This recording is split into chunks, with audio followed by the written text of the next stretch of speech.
Bapak ada acara pagi katanya Pak ya? Ya ini saya sambil ngajar, ini pakai HP. Nanti setelah sambil ngajar, baik. Saya pindah ke ini. Baik. Oke. Baik. Izin, jadi saya bisa sambil duluan saya ya kalau gitu ya? Ya, Bapak silakan dulu atau gimana?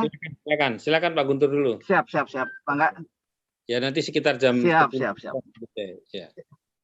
Jam 10-an Bapak, bangga silakan. Siap. Silakan Mbak Ajeng sambil dimulai saja, nanti peserta lain sambil menyusul ya Mbak Ajeng ya. Ya, baik. Assalamualaikum warahmatullahi wabarakatuh. Terima kasih Bapak dan Ibu sekalian, saya ucapkan yang sudah tertarik untuk berpartisipasi di webinar podcast dari CSPS UI pada hari ini, Kamis 25 November 2021. Perkenalkan, saya Ajeng Pramastuti dari CSPS UI, selaku host. Pada hari ini, selama kurang lebih 1 jam ke depan, kita akan mengetengahkan tema peluang dan tantangan industri halal di Indonesia. Telah hadir 2 orang narasumber. Yang pertama adalah Bapak Guntur Subagja Mahardika, selaku Ketua CSPS SKSG UI.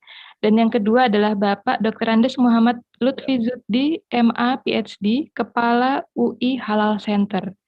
Lalu nanti akan ada moderator dari CSPS UI, Bapak Muhammad Ibrahim Hamdani. Baik, sebelum kita memulai acara, kita menyanyikan terlebih dahulu lagu Indonesia Raya.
Baik, untuk tidak berlama-lama lagi, kita langsung menuju ke acara inti, paparan dari Bapak Guntur Subagja Mahardika.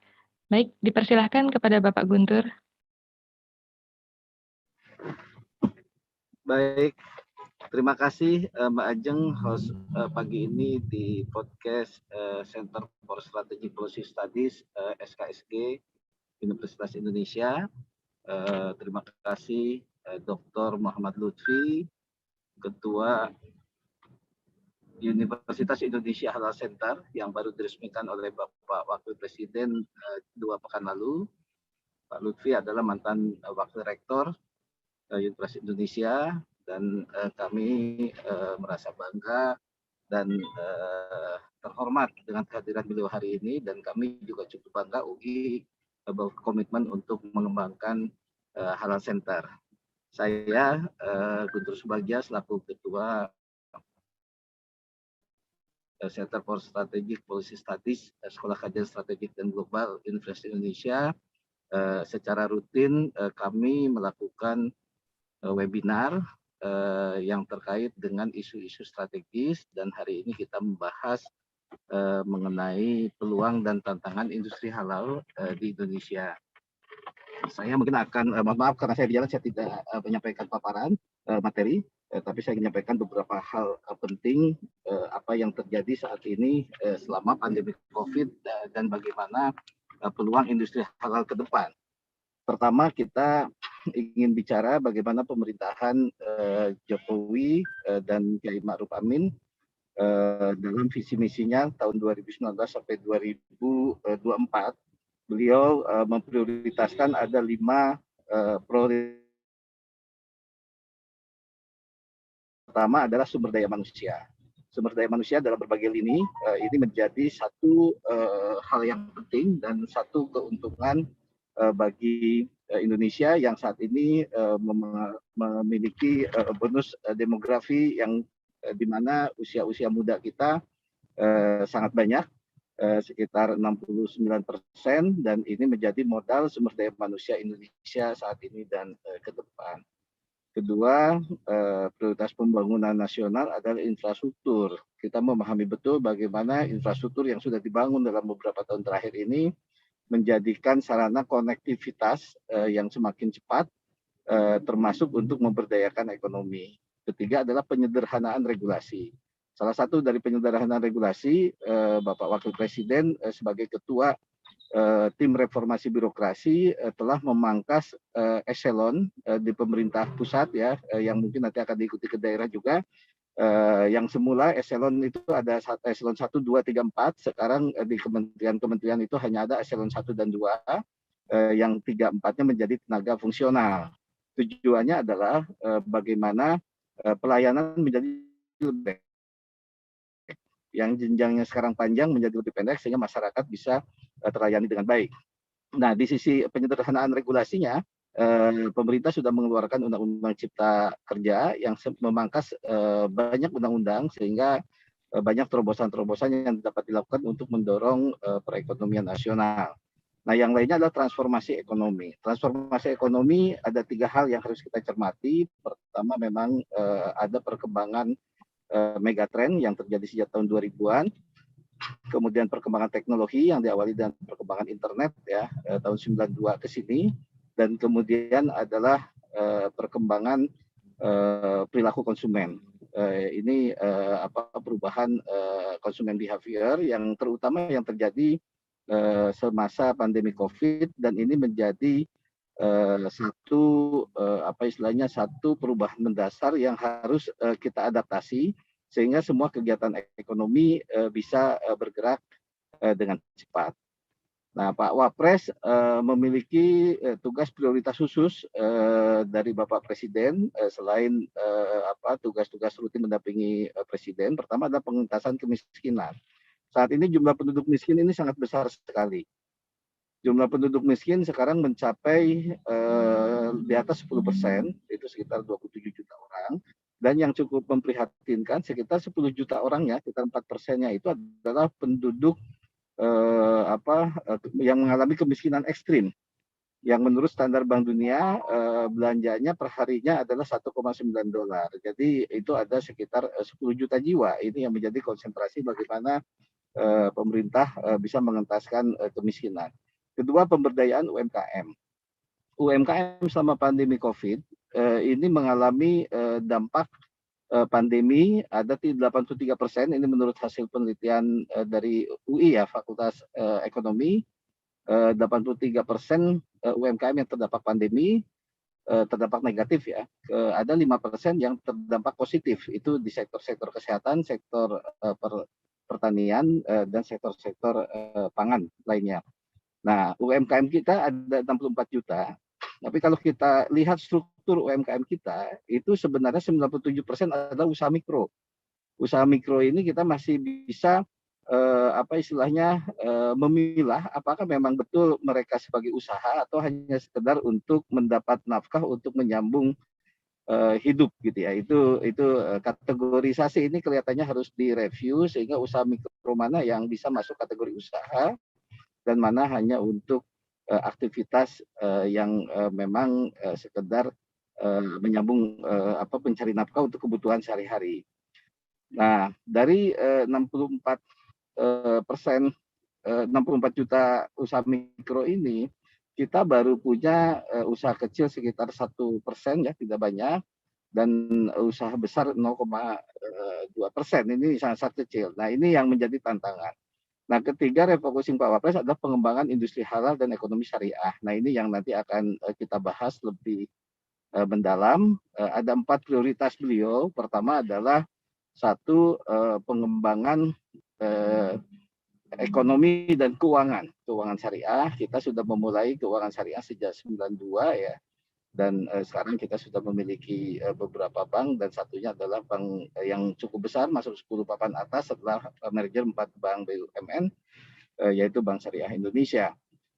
Nah, kedua adalah pengembangan produk halal. Jadi selain keuangan, ini pengembangan produk halal. Ketiga adalah pengembangan keuangan sosial Islam.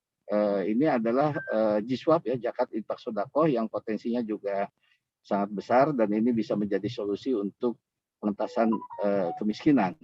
Dan yang keempat adalah mencetak usaha-usaha industri syariah. Jadi usaha-usaha yang berbasis syariah dan memproduksi produk-produk halal. Ini bukan hanya usaha-usaha kecil, tetapi usaha-usaha besar saat ini seperti Unilever, seperti perusahaan-perusahaan besar lainnya, mereka sudah masuk dan hampir seluruh produknya yang ada di Indonesia dan juga di beberapa kawasan itu sudah memiliki sertifikasi halal. Nah, yang lainnya adalah Pak Wapres punya agenda untuk tadi reformasi birokrasi, kemudian deradikalisasi, dan juga pembangunan Papua. Nah, hari ini kita akan fokus membahas tentang bagaimana prospek industri halal di Indonesia, melihat peluang-peluang yang ada saat ini.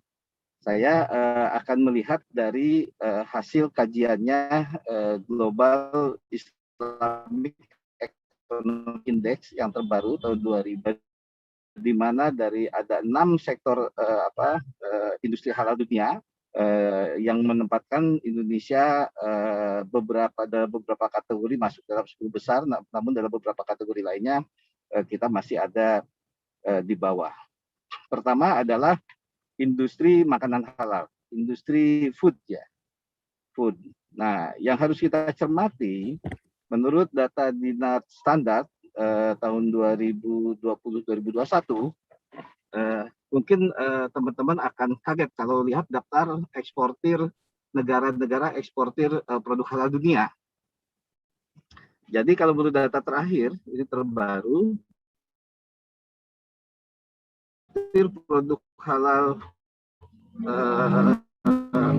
khusus makanan halal dengan unggasan salah satunya, dan produk-produk pertanian, dan mereka adalah menguasai pasar di negara-negara Muslim dan juga di dunia. Nah, yang kedua adalah India. India ini adalah eksportir produk halal kedua dunia. Posisi India ini menyalip yang tahun lalu sebelumnya adalah peringkat nomor 3. Artinya dia ada perkembangan yang signifikan sehingga dia naik ke 2. Nah, yang ketiga adalah Amerika Serikat. Amerika Serikat adalah eksportir makanan halal terbesar ketiga di dunia. Nah, ini yang sangat menarik. Sebelumnya Amerika tahun sebelumnya adalah posisi nomor 2, sekarang disalip oleh India. Yang keempat adalah Rusia. Rusia sebelumnya ada di posisi nomor 3. Dia juga merupakan nomor 5 besar produsen halal food dunia. Nah, yang kelima adalah China. Ini yang menarik. China sebelumnya tidak masuk dalam 5 besar. Posisi sebelumnya dipegang oleh Argentina, dan sekarang China memposisi 5 besar. Indonesia ada di mana? Nah, Indonesia tidak masuk dalam 5 besar. Itu kan. Walaupun Indonesia mempunyai ekspor produk halal ke negara-negara OKI cukup besar. Tapi untuk khusus makanan halal, Indonesia belum masuk di sana, sehingga ini adalah tantangan kita. Nah, Indonesia kalau kita lihat dari daftar importir produk halal, justru Indonesia ini menduduki posisi nomor 2 setelah Saudi Arabia. Nah, ini tantangan kita yang sangat besar. Jadi kalau kita sekarang memiliki kapitalisasi ekonomi atau produk-produk halal termasuk dalam 10 besar di dunia, pada dasarnya Indonesia saat ini masih merupakan sebagai negara konsumen. Jadi ini yang harus kita cermati. Dan ketika bicara produk halal, itu di rantai hulunya adalah industri pertanian, industri perikanan, dan industri peternakan. Jadi ini ada peluang yang besar di mana satu ekosistem industri mungkin bisa gitu.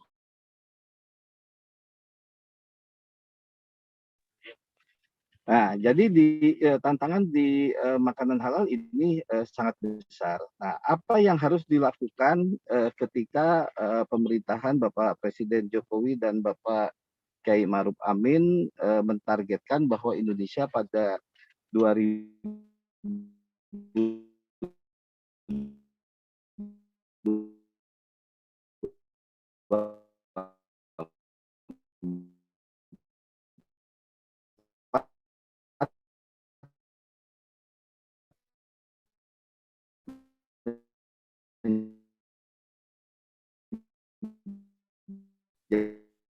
Izin Bang, suaranya putus-putus ya Bang Guntur.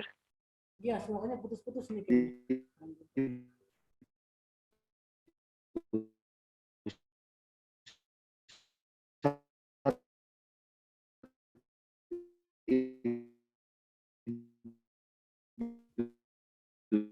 Mohon izin Bang Guntur, mungkin posisinya ya di situ sinyalnya kurang bagus.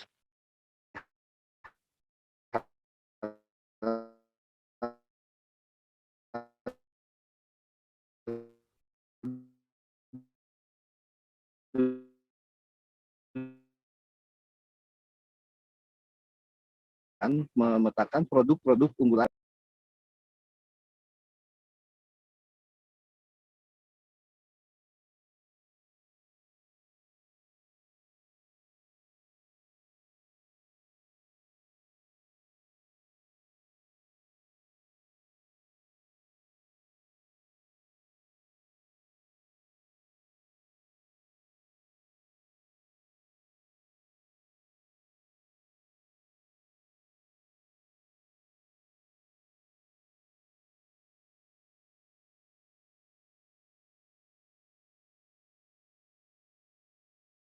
Baik, sepertinya Bang Guntur ini keluar ya karena sinyal. Mungkin kita tunggu dulu supaya beliau bisa masuk lagi.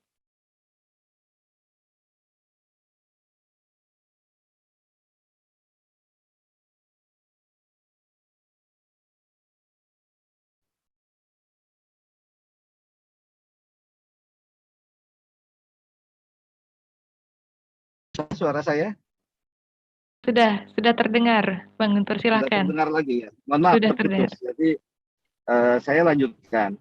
Tadi kita bicara tentang bagaimana posisi Indonesia dalam produk halal, khususnya makanan halal dunia. Jadi kita adalah negara kapitalisasi pasar industri halal terbesar, masuk dalam 10 besar, tetapi posisi kita saat ini masih menjadi konsumen.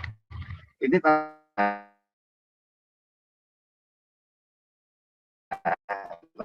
bagaimana kita sekarang bisa melangkah menjadi sangat luas, karena ketika kita bicara makanan halal, industri hulunya adalah industri pertanian yang merupakan mata pencaharian masyarakat Indonesia 60%, dan industri perikanan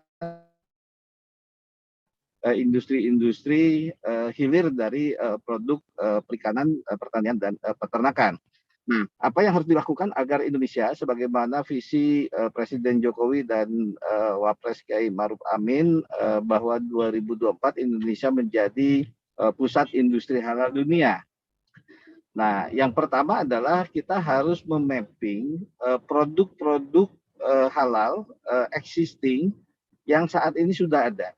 Apa yang bisa didorong, produk-produk yang bisa kita dorong menjadi produk global dan memiliki pasar terbesar di dunia. Nah, salah satunya kalau kita melihat produk consumer goods misalnya, kita memiliki mie instan yang sudah mendunia.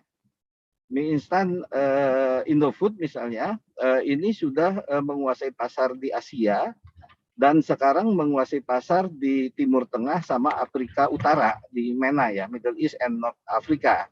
Nah, bahkan di Afrika, produk mie instan Indonesia ini menjadi gaya hidup, sebagaimana orang Indonesia minum kopi Starbucks gitu ya. Jadi kalau dia bisa makan mie instan itu udah menjadi gaya hidup dan masuk ke kelas menengah gitu ya. Nah, ini luar biasa dan seluruh produk mie instan yang dipasarkan oleh Indofood ini sebetulnya sudah bersertifikat halal. Nah, ini mungkin bisa didorong menjadi salah satu ikon ya bagaimana komoditas produk hasil produksi Indonesia menjadi salah satu produk yang bisa menjadi produk halal dunia. Nah, produk-produk apa lagi yang bisa kita kembangkan lebih lanjut untuk memenangkan Indonesia di pasar halal dunia? Produk CPO ini dapat menjadi salah satu produk halal dunia ketika perusahaan-perusahaan CPO menerapkan SOP proses produksinya sebagaimana persyaratan dalam sertifikat halal. Indonesia adalah eksportir CPO terbesar kedua. Iya, iya. Jadi ini cukup potensial kalau seandainya CPO kita dorong menjadi produk halal. Kemudian yang menarik lagi adalah produk fresh. Produk fresh itu produk-produk pertanian seperti buah-buahan dan juga produk perikanan seperti ikan segar. Ini sebenarnya dapat menjadi unggulan ekspor produk halal dunia. Indonesia terkenal saat ini adalah sebagai tadi selain produk perkebunan ya selain CPO, kita juga punya keunggulan di rempah-rempah dan buah Nusantara. Ini dapat menjadi satu potensi yang sangat besar untuk kita kembangkan dan buah-buah segar diekspor itu bisa menjadi satu komoditas halal dengan catatan proses produksi buah tersebut tentu kita mengutamakan dengan penggunaan bahan-bahan organik yang aman dan tidak melanggar ketentuan-ketentuan dari syariah. Nah, produk perikanan juga sangat besar potensinya, seperti produk-produk saat ini Indonesia menjadi salah satu negara misalnya ekspor untuk udang faname. Udang faname ekspor beberapa negara ini dapat menjadi salah satu produk segar ya, produk fresh yang juga bisa menjadi produk halal. Nah, dalam rangka mendorong usaha-usaha kecil halal, tampaknya pemerintah daerah juga harus berperan banyak. Bagaimana di daerah pemerintah bisa mengkurasi produk-produk UMKM yang bisa didorong menjadi keunggulan Indonesia dalam halal. Nah, ini perlu pertama melakukan kurasi produk ya, produk-produk unggulan. Kemarin beberapa waktu lalu kita hadir dalam ekspor misalnya produk makanan halal ke beberapa negara di dunia. Salah satu produknya itu di situ ada nasi goreng, kemudian ada gado-gado, ada apa yang dikemas secara dengan packaging yang baik, yang bisa disimpan cukup lama dan itu ternyata memiliki pasar di dunia. Nah, tentu ini bisa keunggulan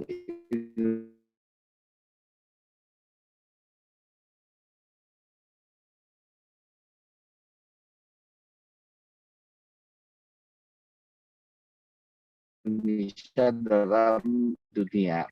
Nah, apa yang harus dilakukan saat menjadi unggulan? Kalau kita melihat peran Komite Nasional punya banyak lembaga dan kementerian, kalau nggak salah ada sekitar 15 kementerian dan lembaga, ini dapat menjadi satu kekuatan tersendiri ketika masing-masing kementerian lembaga berperan mendorong sama-sama untuk mengembangkan produk halal khususnya makanan halal. Misalnya Kementerian Perindustrian bisa membangun packaging house di berbagai provinsi, gitu kan. Kementerian UMKM bisa melakukan kurasi produk-produk UKM halal, gitu kan. Kemudian Kementerian Perdagangan bisa melakukan promosi dan pemasaran untuk produk-produk halal. Begitu pula kementerian lainnya termasuk lembaga keuangan juga ikut mendukung bagaimana lembaga keuangan bisa memberikan fasilitas pembiayaan yang bisa bersaing sehingga produk-produk UKM halal bisa menjadi salah satu unggulan nasional.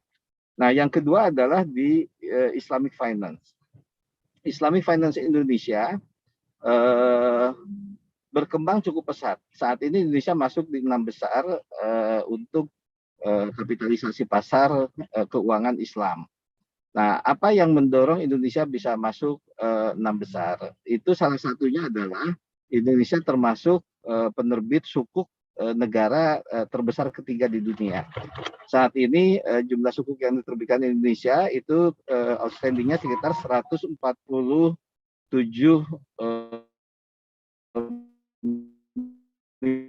sekitar 1.800 hampir 2.000 triliun SBSN yang diterbitkan oleh Indonesia. Bahkan di komposisi utang negara sekarang porsi sukuk cukup signifikan, ya lebih besar daripada surat berharga negara yang konvensional. Nah, kenapa sukuk menarik untuk investor global? Karena sukuk ini menjadi daya tarik memiliki underlying yang pasti. Jadi setiap sukuk diterbitkan ada underlying ekonomi yang bisa dijadikan dasar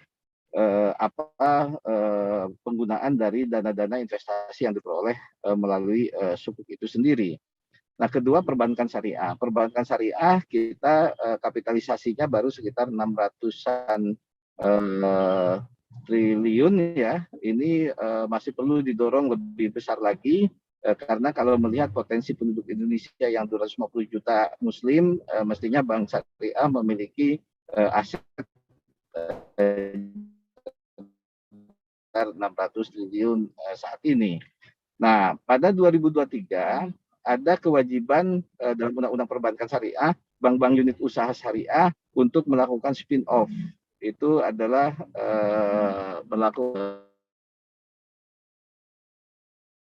pelepasan dari sebagai unit menjadi anak perusahaan di satu perbankan menjadi bank umum. Nah, tentu ini perlu kita lihat ulang apakah spin-off menjadi bank umum ini menjadi pilihan yang tepat di saat sekarang era perbankan sudah masuk ke digital.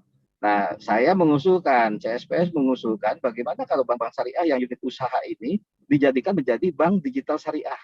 Bank yang murni berbasis digital dengan konsep syariah yang bisa menjangkau masyarakat luas dan menjadi solusi untuk financial inclusion.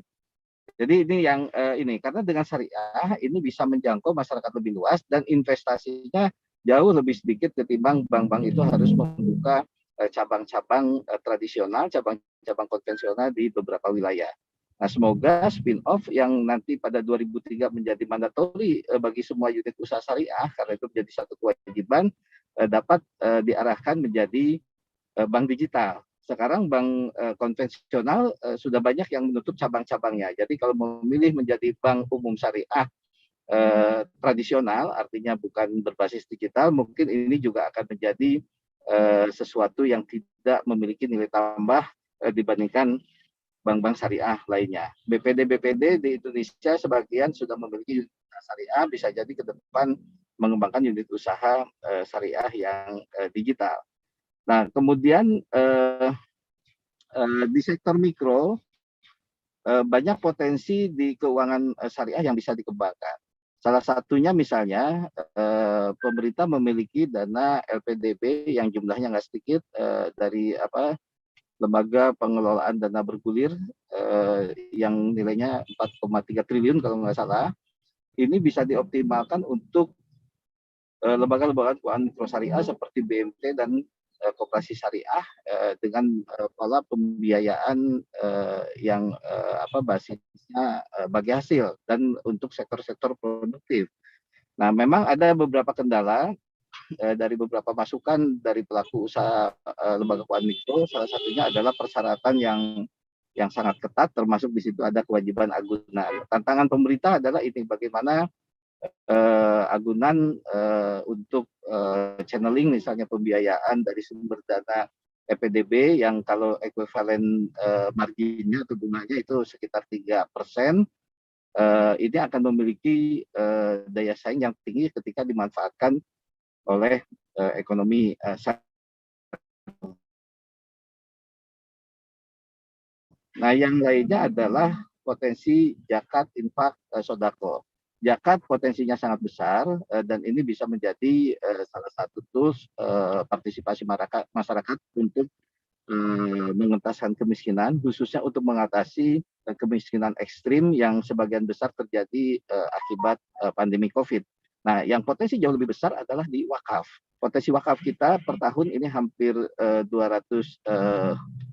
triliun, tapi sekarang baru tercapai mungkin tidak sampai 5%, sehingga ini perlu digali lebih jauh. Nah, wakaf seperti apa yang memiliki potensi untuk pengembangan ekonomi syariah yang lebih besar? Yaitu adalah wakaf uang dan wakaf produktif yang memang diinvestasikan di sektor dan portofolio investasi yang berbasis syariah, dan sebagian besar diinvestasikan di sektor real. Wakaf ini cost of fund-nya zero, sehingga bisa memberikan nilai tambah yang daya saing yang lebih tinggi bagi usaha-usaha mikro atau usaha kecil yang mendapatkan sumber pendanaan wakaf. Saya kebetulan juga sekretaris lembaga wakaf Majelis Ulama Indonesia. Kami mencoba membuat piloting program ya, piloting di beberapa daerah, misalnya memblending dana wakaf dengan dana komersial dan juga dana wakaf dengan sumber dana sosial seperti CSR. Salah satunya misalnya dalam perikanan tambak rakyat di Cilacap, dan juga kita kembangkan greenhouse pesantren bersama Bank Indonesia dan sektor-sektor lain, termasuk kita sedang menyiapkan rumah packaging halal, packaging untuk UMKM halal di kawasan industri halal Jawa Timur, Sidoarjo. Ini di Chef and Lock di Halal Industrial Park Sidoarjo. Nah, ini adalah salah satu langkah bagaimana lembaga-lembaga wakaf bisa menginisiasi menjadi lembaga keuangan untuk melayani usaha-usaha kecil dan mikro yang tidak dapat ditembus oleh perbankan karena belum bankable. Ini tantangan yang sangat menarik yang harus kita lakukan ke depan. Nah, yang lainnya adalah di mode fashion, Indonesia saat ini masuk dalam peringkat 3 besar. Di atasnya itu ada Uni Emirat Arab dan keduanya adalah Turki. Nah, ini kalau kita lihat kenapa kita sekarang masih berada di peringkat 3, sementara fashion muslim di Indonesia berkembang cukup pesat ya. Kalau mungkin 10 tahun lalu kita misalnya kalau di kampus kita melihat mahasiswa yang menggunakan hijab mungkin tidak mencapai 20% gitu kan. Kalau sekarang itu lebih dari 50% di satu komunitas mereka sudah menjadikan hijab pakaian muslim ini sebagai gaya hidup. Jadi sebagai pilihan ya, dan ini tren ini berkembang terus sehingga ini menjadi potensi pasar yang besar. Nah, bagaimana Indonesia harus menjadi terbesar atau nomor satu untuk modest fashion? Setidaknya ada 3 hal yang harus dilakukan.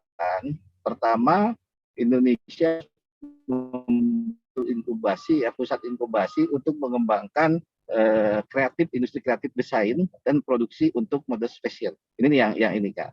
Nah, kedua adalah harus mengembangkan konsep hub industri seperti konsep inti plasma, di mana industri-industri yang memproduksi pakaian muslim melibatkan mitra UMKM. Ini seperti yang dilakukan El Jata misalnya di Bandung, dia membina ada 3.000 UMKM yang memproduksi untuk memenuhi kebutuhannya El Jata. Nah, hal seperti ini bisa dikembangkan lebih banyak lagi oleh perusahaan-perusahaan lainnya, dan ini akan memberikan multiplier effect yang cukup bagus. Nah, ketiga adalah kita harus mendorong brand-brand lokal. Jadi mau tidak mau Indonesia harus membangun membranding beberapa brand yang terkait dengan busana muslim dan dijadikan brand internasional.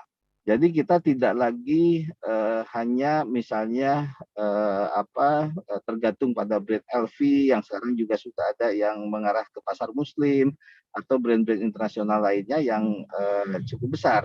Tapi kita harus berani membangun brand lokal. Banyak brand-brand nasional dan brand lokal yang bisa didorong menjadi brand global.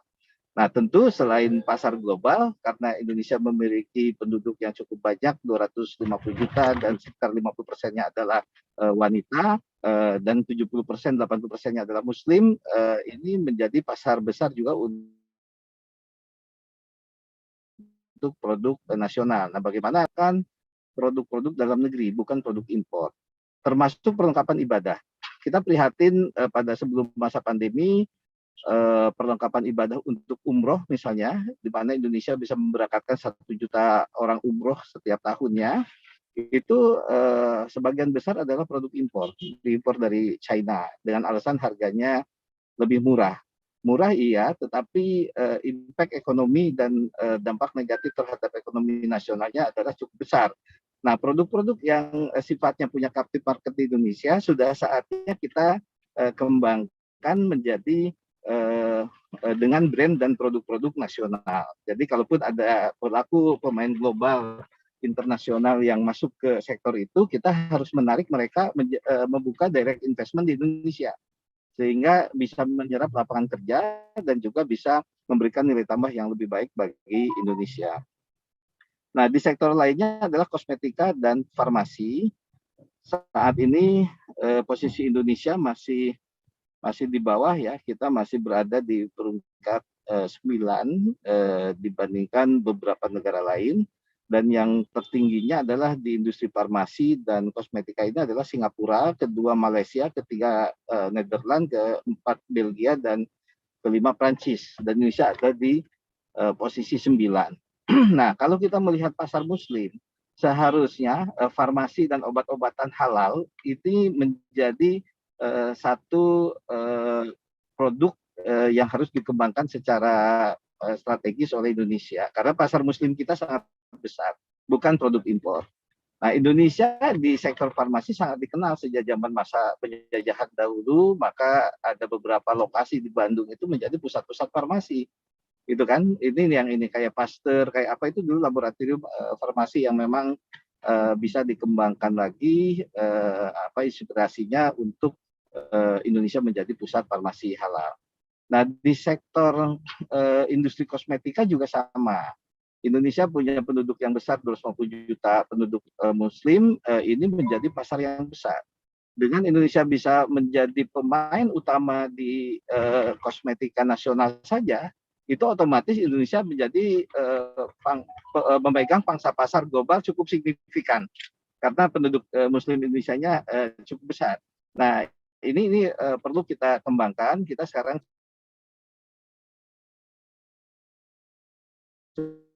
hal ya yang sudah mulai tumbuh seperti produk-produk dari Wardah ya, Paragon, kemudian produk-produk Mustika Ratu, ada yang halal dan lain-lain. Ini juga menjadi satu kekuatan ekonomi syariah di Indonesia. Nah, kemudian di sektor media dan rekreasi di sektor ini, karena apa? Karena Indonesia merupakan negara yang termasuk 3 besar negara industri kreatif. Jadi satu penelitian dari Opus Creative Economy Outlook tahun 2019 sebelum pandemi, Indonesia ini adalah negara 3 besar industri kreatif di dunia setelah Amerika Serikat dan Korea Selatan. Nah, sekarang bagaimana industri kreatif yang berbasis media atau digital atau platform atau konten ini bisa dikembangkan dengan mengusung konten-konten halal, sehingga konten-konten muslim ya, sehingga Indonesia dapat menjadi bagian besar dalam industri media dan rekreasi halal yang ada di dunia. Nah, persoalannya adalah saat ini Indonesia masih ada di posisi peringkat 29. Jadi tantangannya masih besar, padahal Indonesia punya banyak sumber daya yang bisa mengembangkan ini. Nah, saya melihat dari 6 sektor yang menjadi indikator untuk Global Islamic Index ini, Indonesia memiliki potensi hampir di semua sektor. Nah, tapi kalau kita memilih mana yang diprioritaskan, setidaknya Indonesia bisa memprioritaskan di 3 sektor. Satu adalah sektor halal food ya, yang harusnya ini menjadi keunggulan Indonesia. Kedua adalah di sektor keuangan, karena memang banyak proyek yang sebenarnya seperti proyek-proyek infrastruktur, perikanan, pertambangan, dan lain-lain yang bisa dikemas dengan instrumen sukuk atau melalui instrumen keuangan syariah lainnya. Nah, yang ketiga adalah kita punya potensi di industri kosmetika dan juga di farmasi. Nah, di luar itu ada satu sektor industri jasa yang bisa menjadi keunggulan Indonesia, yaitu pariwisata. Nah, kalau kita bicara pariwisata halal atau lebih dikenal dengan pariwisata ramah Muslim, sebetulnya kita bukan membuat satu destinasi menjadi wisata halal, tetapi bagaimana setiap destinasi yang ada di Indonesia ini bisa melayani kebutuhan-kebutuhan Muslim. Misalnya, kalau kita masuk ke satu hotel, hotelnya sudah memiliki dapur yang bersertifikat halal, sehingga konsumsi makanan untuk konsumen Muslim, untuk pengunjung Muslim itu sudah bersertifikat halal, sudah halal. Begitu pula sarana ibadah. Di tempat objek wisata termasuk di hotel harus ada sarana ibadah yang memadai, sehingga ini untuk memudahkan Muslim yang berkunjung untuk beribadah. Begitu pula sarana kebersihan, toilet dan lain-lain, ini menjadi salah satu keunggulan pariwisata halal. Nah, jadi kalau saya mendefinisikan pariwisata halal itu adalah satu pariwisata yang memberikan layanan terbaik, gitu kan, dengan mengusung etika, dan di situ ada nilai-nilai nilai-nilai yang ramah Muslim. Jadi jangan sampai terjebak seakan-akan menjadi destinasi wisata yang eksklusif, gitu kan. Nah, mungkin ada beberapa kawasan yang bisa eksklusif, tapi secara umum wisata-wisata outdoor, wisata-wisata alam yang bisa dikemas menjadi pariwisata halal ini merupakan destinasi wisata yang terbuka, universal, tapi bagaimana kita bisa melengkapi destinasi-destinasi ini dengan kelengkapan fasilitas wisata yang memadai. Nah, mungkin catatan awal saya itu, Mbak Ajeng, ini saya lihat juga di monitor ini sudah ada Mas Baim, sudah hadir. Jadi Mas Baim bisa melanjutkan untuk memimpin diskusinya. Silakan Mas Baim. Kalau ada pertanyaan, silakan. Ya, baik. Assalamualaikum warahmatullahi wabarakatuh. Suara saya terdengar ya, Pak Guntur ya? Ya, terdengar Mas Baim. Ya, terima kasih banyak. Boleh dikerasin sedikit. Ya, terima kasih banyak atas paparan materinya Bapak Guntur Subagja Mardika tadi sudah memaparkan tentang beberapa hal, saya kira ya, sedikit beberapa hal penting antara lain tentang bagaimana 5 besar eksportir global halal itu ternyata justru dikuasai oleh negara-negara non-muslim. Kalau saya baca datanya dari State of the Global Islamic Economic Report 2020-2021, nomor 1 itu ada oleh Brazil dengan nilai 16,2 miliar dolar, maaf 16,2 triliun dolar. Kemudian nomor 2 ada India dengan 14,4 triliun dolar. Nomor 3 ada Amerika Serikat dengan nilai 13,8 billion dolar. Kemudian keempat ada Federasi Rusia dengan nilai 11,9 billion dolar, dan yang kelima adalah Argentina dengan nilai 10,2 billion dolar. Yang notabene negara-negara ini justru berpenduduk mayoritas non-muslim seperti itu. Kalau kita lihat dari daftar 5 negara ini bahkan tidak termasuk dari negara-negara anggota Organisasi Konferensi Islam. Tapi sebaliknya, kalau negara-negara importer produk halal, kita lihat di peringkat pertama ada Indonesia dengan nilai 144 billion dolar. Peringkat kedua ada Bangladesh dengan nilai 107 billion dolar, kemudian Pakistan dengan nilai 82 billion dolar. Mohon maaf, Mesir dengan nilai 95 billion dolar. Kemudian ada Nigeria dengan nilai 83 billion dolar. Dan Pakistan di urutan kelima dengan nilai 82 billion dolar. Jadi memang kalau negara-negara importer produk halal yang terbesar adalah negara-negara anggota Organisasi Konferensi Islam dan mayoritas berpenduduk Islam, sedangkan negara-negara eksportir produk halal secara global justru sebaliknya, negara-negara yang berpenduduk mayoritas non-muslim. Ini tentu menarik untuk diteliti oleh para akademisi mengapa kondisinya seperti itu. Tadi juga Pak Guntur menjelaskan tentang berbagai macam ekosistem industri halal di Indonesia, baik yang sekarang sudah mulai berkembang di bidang keuangan syariah, seperti sukuk, kemudian juga pasar keuangan, ada juga perbankan syariah dan lain-lain. Kemudian mulai berkembang juga di bidang fashion, kosmetika, kemudian juga ada farmasi, lalu ada juga di bidang kesehatan, dan yang terakhir adalah rekreasi atau pariwisata. Tentu ada dinamikanya, dan negara tetangga kita Malaysia itu menempati posisi pertama dalam hal pariwisata syariah global menurut Global Muslim Travel Index 2020-2021. Baik, saya ucapkan selamat datang kepada Bapak Dr. Muhammad Lutfi Zuhdi sebagai narasumber kedua Kepala Universitas Indonesia Halal Center.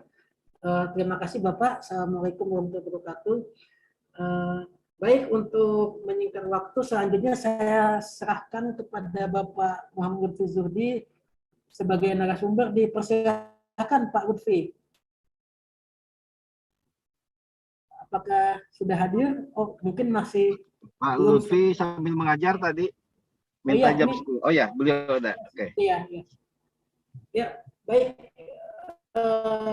Beliau adalah Kepala UI Halal Center dan pernah menjabat sebagai Wakil Rektor Universitas Indonesia keempat, dan juga Direktur Sekolah Kajian Strategi dan Global Universitas Indonesia. Ya, selanjutnya dipersilakan Bapak Muhammad. Baik, terima kasih. Ya, Pak. Waktu yang telah diberikan.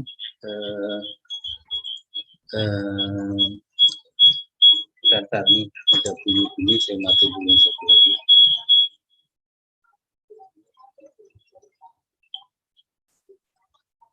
Oke.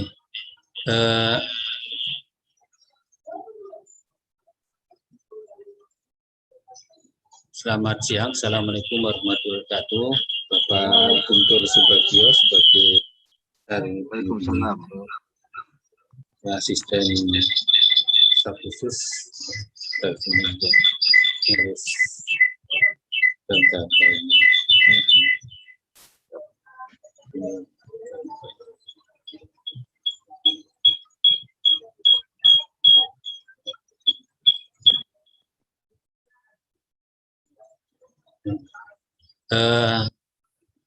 juga kepada moderator yang telah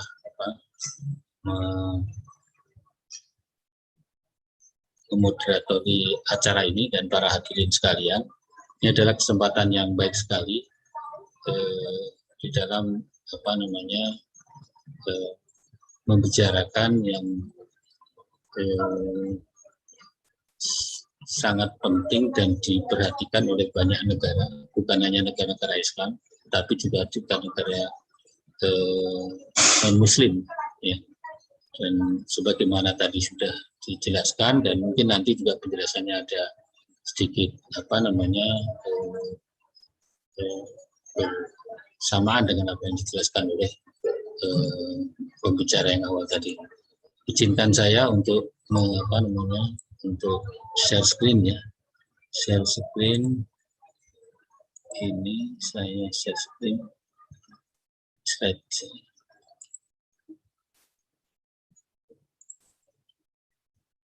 Ya. Sudah masuk ya? Sudah. Ya, terima kasih. Jadi sebagaimana diskusi siang hari ini, yaitu tentang peluang dan tantangan industri halal di Indonesia. Perkembangan industri halal dunia saat ini, ya, itu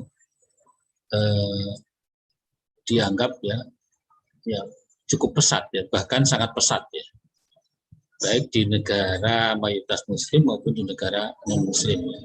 Seperti di Jepang, ya, di Korea, ya, di beberapa negara lain, nanti akan menunjukkan memang peningkatan yang luar biasa, ya, kepedulian mereka dan konsentrasi mereka di dalam industri halal ini. Nah, terus meningkatnya permintaan produk-produk halal pada beberapa sektor, itu kenapa industri halal itu meningkat pesat ya, karena ya ada permintaan ya. Dalam hukum ekonomi ketika ada permintaan tentu di situ ada apa namanya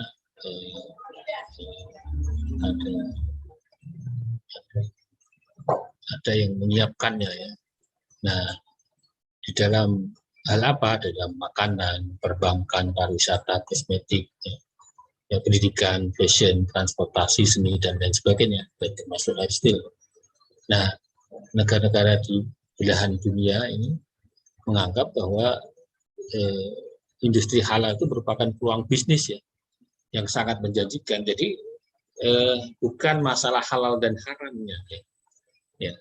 Saya pernah hadir dalam sebuah pertemuan di Jakarta sebelum pandemi ya.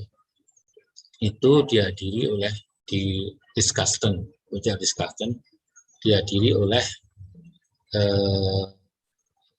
mantan Perdana Menteri Malaysia Ahmad Badawi, ya, Bapak Ahmad Badawi. Itu dipresentasikan di situ, beliau mempresentasikan tentang produk-produk halal, industri halal Malaysia dan beberapa rekanannya.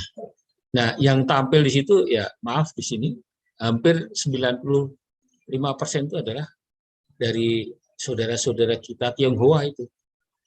Bahkan mereka menyebut kalimat-kalimat halal itu terbata-bata gitu ya. Tapi mereka adalah produsen-produsen halal. Ya karena apa ya? Ya itu adalah komoditi gitu. Nah, kita di sini sedang ribut tentang masalah hukum, tentang masalah apa, yang lainnya sudah begitu melaju jauh sekali ya. Nah, ini yang perlu kita perhatikan. Sebagai negara dengan penduduk mayoritas muslim terbesar dunia, produk halal dan segala sesuatu yang berkaitan dengan halal sangatlah penting ya untuk dikembangkan demi memenuhi kebutuhan masyarakat Indonesia. Jadi memenuhi kebutuhan kita sendiri pun belum terpenuhi, nanti akan kita lihat data-datanya. Dengan demikian tidak salah kalau masyarakat muslim Indonesia merupakan target yang terbesar bagi pasar industri halal dunia. Potensi pasar produk halal dalam negeri sangatlah besar potensinya ya. Apalagi saat ini industri berbasis syariah termasuk di dalamnya produk halal mengalami perkembangan pesat di tengah kecenderungan keagamaan masyarakat yang meningkat. Nah, ini sebagai sebuah prolog ya, kira-kira kondisi begitu. Nah, bagaimana kondisi masyarakat dunia yang menjanjikan tentang produk halal tadi? Itu karena memang populasi penduduk dunia ya besar sekali.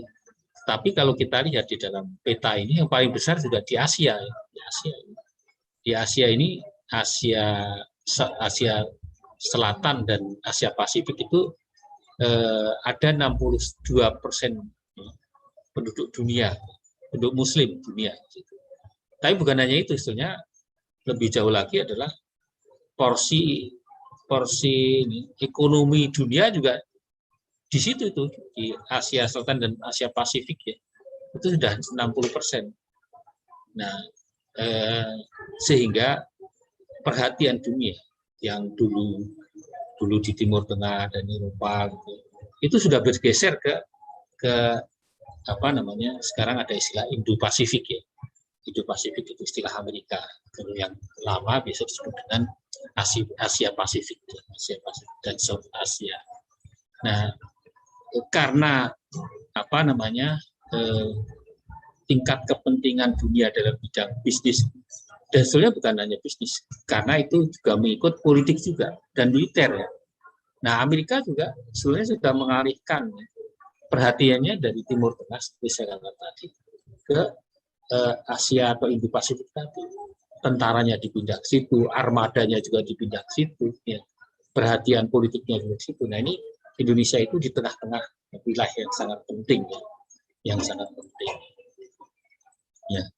Nah, di sini pertumbuhan penduduk Muslim dunia ya, itu akan mempengaruhi tingkat kebutuhan halal produk tadi. Nah, di Indonesia itu besar sekali ya. Dan penduduk dunia sekarang sudah sekitar 2 miliar ya, 2 miliar dan akan mencapai sekian miliar. Kalau kita lihat di sini itu tahun 2050 akan mencapai 2,6 miliar. Sekarang sekitar 2, sekian miliar. Ini penduduk yang tidak sedikit kalau seandainya diperhatikan dari kebutuhan produk halal mereka. Nah, kunci daripada pertumbuhan halal ya, atau permintaan halal yang akan mencapai sekitar 2 triliun dolar atau lebih ya, itu didasarkan pada besarnya jumlah populasi penduduk muslim tadi ya, otomatis. Dan yang kedua adalah tingkat permintaan ya, dan permintaan dari penduduk muslim. Kalau ekonomi mereka makin meningkat ya, itu tentu nanti permintaannya juga meningkat tentang produk halal. Dan yang kedua adalah potensi halal, pasar halal di lingkungan masyarakat atau negara-negara produsen. Nah, di sini lapangan sektor halal market ya, itu ya banyak ya, tentang makanan, keuangan, kemudian fashion, clothing, kemudian pariwisata, ya, media, recreation, kemudian juga farmasi dan kosmetik. Ya. Nah,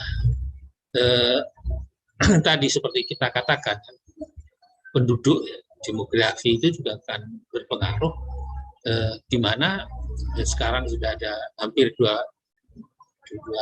miliar ya, 2 miliar penduduk, dan dalam pertumbuhan yang cukup besar ya. Jadi negara-negara Islam itu pertumbuhan jumlah penduduknya melampaui negara-negara maju ya. Eropa maupun seperti Jepang sendiri itu hampir zero pertumbuhan. Mereka itu pada nikah tapi nggak ada punya anak gitu. Nah, kita anaknya banyak ya, sehingga membutuhkan banyak kebutuhan. Kemudian Islamic value driven consumption ya, tentu dengan bertambahnya jumlah penduduk tadi itu juga menambah jumlah konsumen yang konsumsi produk tersebut. Nah, kemudian ekonomi itu berpengaruh ya, pertumbuhan ekonomi di negara-negara atau di masyarakat Islam ketika mereka tumbuh ya, GDP-nya tentu tingkat kebutuhannya juga meningkat gitu. Dan kemudian juga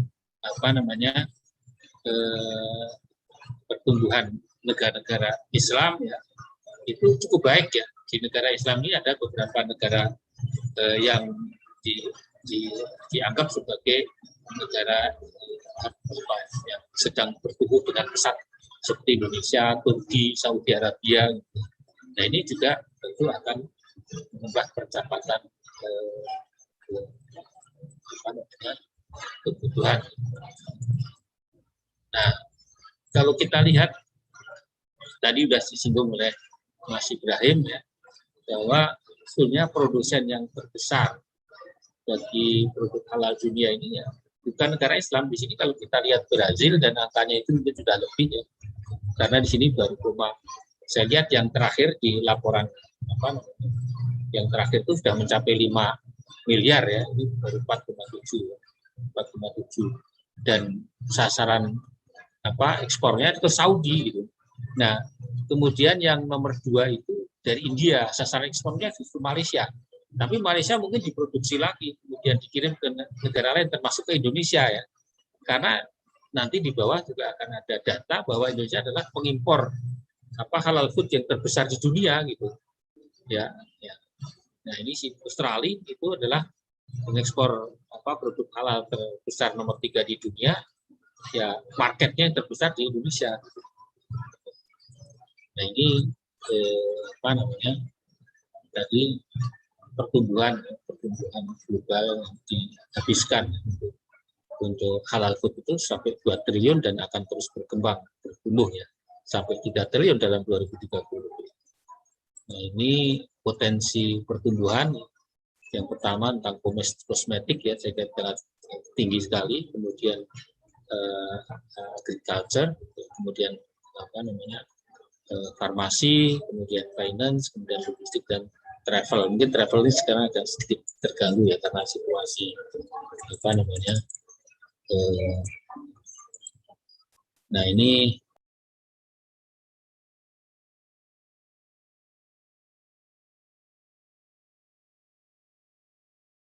Mbak Ajeng itu Pak Lutfi masih di mute. Halo Pak Lutfi, minta. Ya, oke. Ya, maaf Pak. ya pertumbuhan apa namanya ekonomi masyarakat Muslim tentu akan menambah ya kebutuhan mereka. Jadi umpamanya konsumsi daging di Indonesia itu masih 4 kg per tahun ya. Nah dengan menambahnya income per kapita orang Indonesia nanti akan mencapai 7 sampai 8 kg per tahun. Nah di sini juga permintaan akan tambah ya. Dan juga untuk kepentingan yang lain, untuk farmasi, untuk kosmetik ya. Ya kalau dulu zaman dulu itu untuk menghias muka itu kan pakai kapur ya atau pakai apa gitu kan. Sekarang juga pakai jenis-jenis kosmetik yang harganya udah jutaan gitu ya. Ya. Itu juga seperti tadi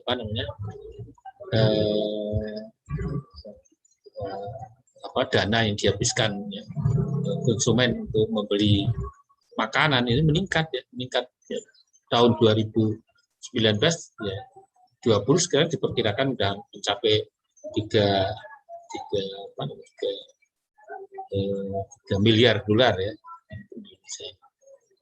Nah ini kemudian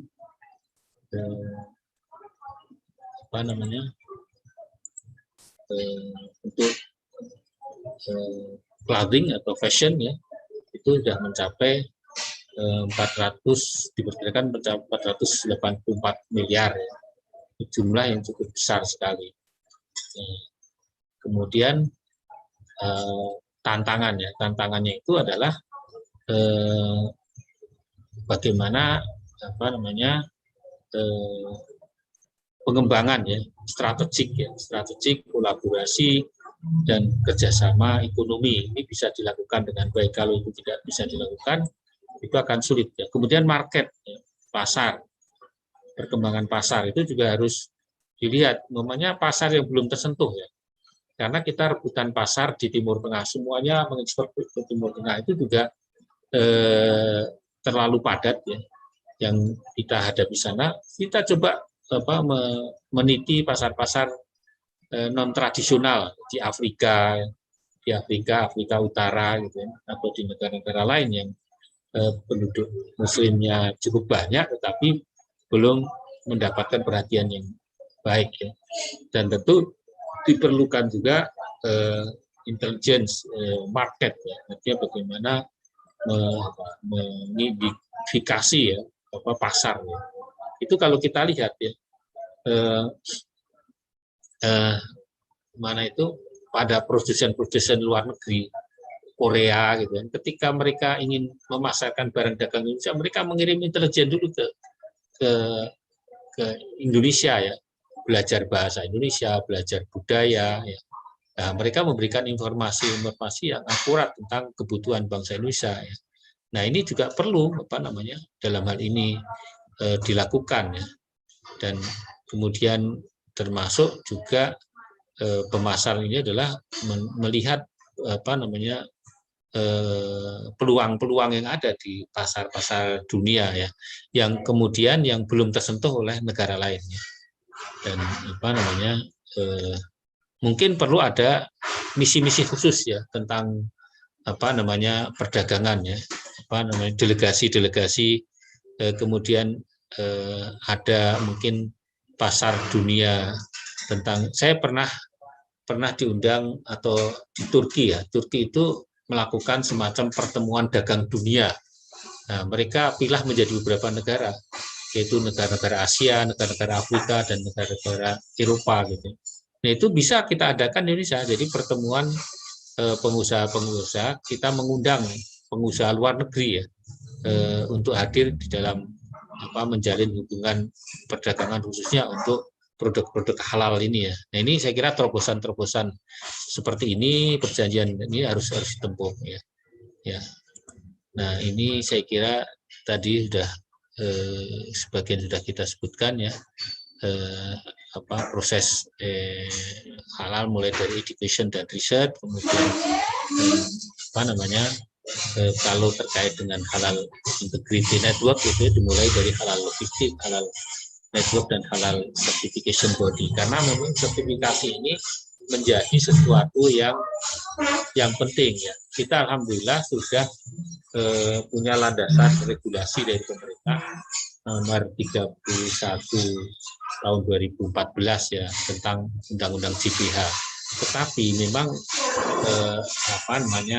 agak disayangkan itu keluar peraturan pemerintahnya baru tahun 2019 sehingga agak terlambat cukup panjang ya, 5 tahun. Padahal di dalam undang-undang JPH itu dinyatakan 5 tahun setelah terbitnya jaminan produk, undang-undang jaminan produk halal ini, semua produk Indonesia sudah disertifikasi. Ini keterlambatan, dan kemudian proses yang lainnya yang membuat terlambat adalah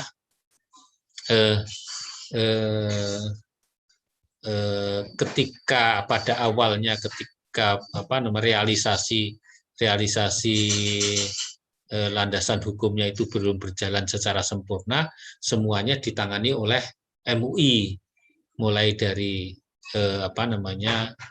penelitian di laboratoriumnya atau di lembaga peneliti halalnya, kemudian juga di fatwanya, kemudian sertifikasinya satu pintu. Nah, kemudian ketika regulasi itu diterapkan secara sempurna, kemudian posisi pemegang kekuasaan tertingginya ada di BPJPH yang ada di bawah Kementerian Agama. Ini sesuai dengan undang-undang. Nah, proses ini butuh waktu juga, sehingga ya tidak ada masalah sih, tetapi ini adalah sesuatu yang kemudian cukup menghambat proses-proses yang kemarin. Dan semoga aja dengan penyesuaian ini semuanya akan bisa berjalan baik, dan kemudian menambah posisi Indonesia yang makin kuat dari segi regulasi maupun dari segi pelaksanaannya. Nah, dari pengamatan lapangan ketika sertifikasi itu dilakukan oleh MUI, itu juga ada kendalanya di sisi lain ya. Di luar negeri dianggap bahwa sertifikasi yang dilakukan oleh lembaga MUI ini dianggap merupakan sebuah sertifikasi yang legitimit oleh pemerintah gitu, karena itu kan lembaga non pemerintah ya. Nah, sekarang sudah tidak ada alasan itu karena sertifikatnya dikeluarkan oleh BPJPH yang di bawah Departemen Agama. Nah, posisi Indonesia dalam industri halal dunia berdasarkan penilaian yang tercantum dalam State of the Global Islamic Report tahun 2021, Indonesia hanya menempati peringkat keempat dalam kategori 15 global Islamic Economic Indicator Score dengan skor 91 ya. Nah, ini ya sebetulnya bukan hanya ya, alhamdulillah sih, kita juga bersyukur ya. Tetapi memang kita punya potensi lebih daripada itu ya. Kita kan negara muslim yang terbesar di dunia dan punya kekuatan ekonomi yang insya Allah juga akan menjadi 5 besar di dunia gitu. Jadi kita punya potensi yang sangat luar biasa sekali. Kalau kita lihat dari catatan McKinsey, catatan foreign policy ya, itu melihat bahwa Indonesia tahun 2030 akan menjadi 7 besar kekuatan ekonomi dunia, dan nanti akan menjadi 4 besar atau 5 besar ekonomi dunia ketika tahun 2045, 50 gitu ya. Nah, sementara itu bila dilihat dari berbagai sektor industri halal, Indonesia menempati peringkat ke-6 dalam top 10 Islamic Finance ya. Ya belum tinggi, tapi sekarang ini mulai bergerak ya. Sekarang sudah ada Bank Syariat Indonesia ya, itu dengan makin merger ini makin kuat insya Allah ya. Kemudian peringkat ke-6 dalam top dunia Muslim friendly travel. Nah, padahal kalau kita lihat traveling kita seharusnya kan sangat luas sekali. Memang kita itu baru 10 juta ya, yang ketika sebelum pandemi itu sekitar 10 atau 13 juta ini wisatawan luar negeri ya. Nah, di Malaysia udah sekitar 25 mungkin 20 sekian ya, di Thailand sekitar 30-an ya. Nah, kita kita mulai merebut pasar itu, dan kita harapkan nanti setelah pandemi atau akhir-akhir ini sudah mulai meningkat ya. Kemudian peringkat nomor 3 dalam top modis ya, modest fashion ya. Nah, ini mungkin ini yang menjanjikan di antara dari sektor-sektor tadi yang termasuk tertinggi ya, itu modis ini ya. Nah, kita harapkan ini karena apa, keragaman bangsa kita ya, kita sangat luas sekali ini masyarakat yang yang ada di Indonesia.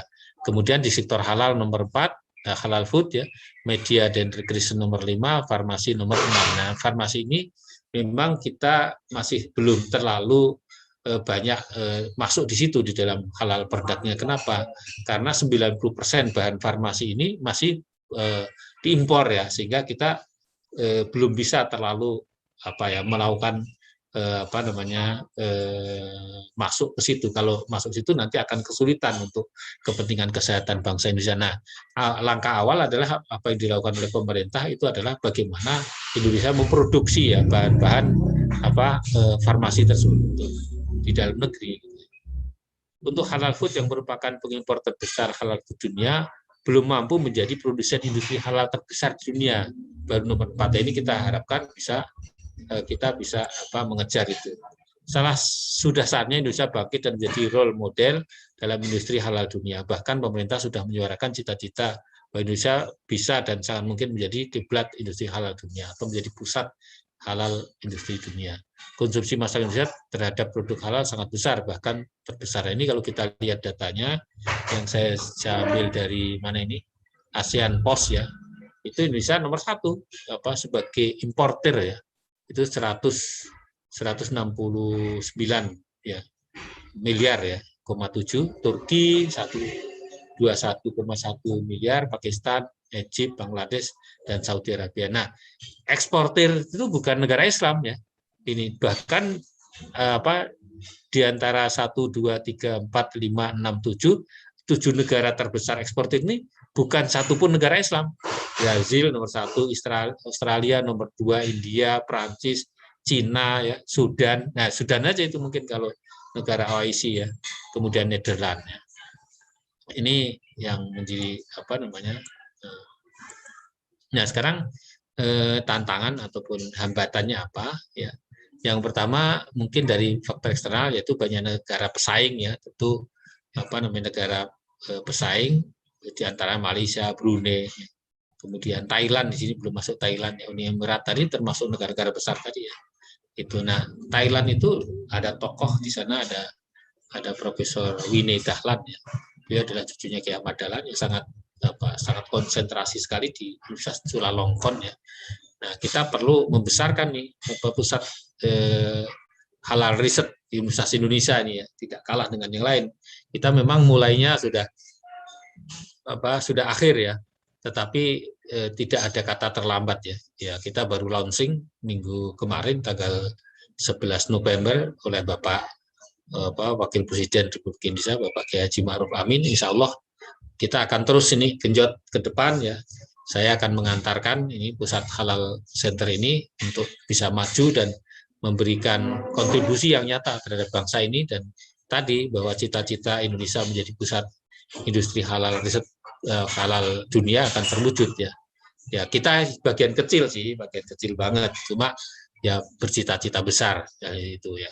Saya memang sebetulnya mendirikan ini sudah lama, sudah tahun 2017 ketika saya jadi Direktur Sekolah Kajian Studi Global ya, tetapi agak sedikit tersiok-siok ya, kemudian nah akhirnya saya pegang sendiri ya.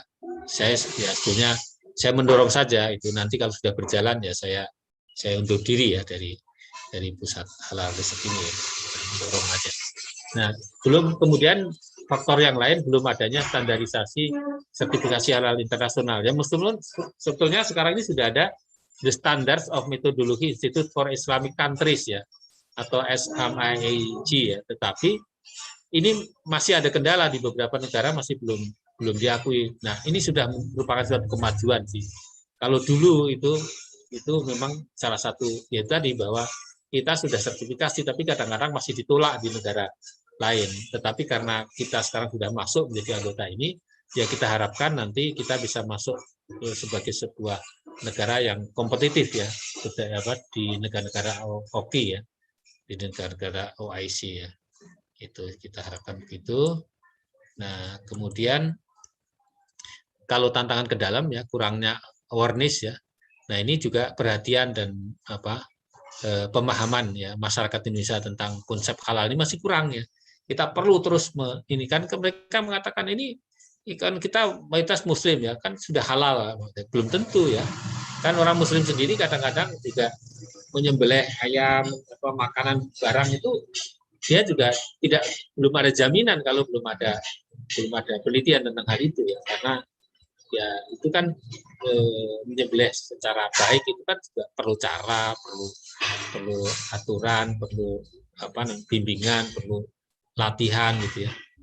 Dan kemudian bukan hanya halal tetapi juga thayyiban ya, yang baik ya. Nah ini juga perlu pendampingan ya, perlu bidang ahli gizi, ahli kesehatan dan sebagainya. Nah, ini yang kedua adanya problematika di undang-undang ya, tadi seperti saya katakan Undang-Undang 33 2014 tentang jaminan produk halal ya, itu baru ditetapkan ya pada 17 Oktober 2019 ya, PP-nya baru keluar ya, nomor 31 2019 tadi kebalik saya nyebutnya ya.